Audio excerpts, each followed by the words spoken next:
The U.S. Census is a great tool for understanding racial demographics and watching shifts in populations over time.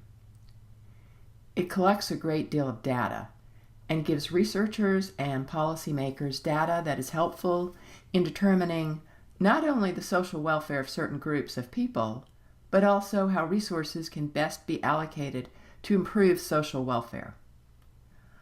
One way of seeing how race is truly a social construct is to be aware of how different definitions of race and the racial categories have shifted over time on the census. Recall that even our Constitution stated that slaves would count as 3/5 of a person for the purposes of determining representation in Congress.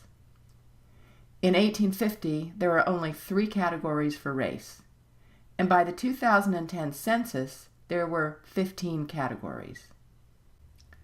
This drives home the point that the concept of race is a social construct. Race matters in everyday life and also policies that the government follows. Assumptions about race shapes essential relationships between people and social institutions. Race also shapes the relationships between dominant and subordinate groups of people. People have a tendency to create biased attitudes towards other groups, and these biases tend to follow racial categories.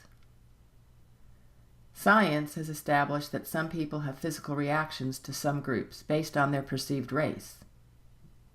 And when researchers collect data about income, wealth, and education of different groups of people, there are wide gaps between some of the perceived racial categories.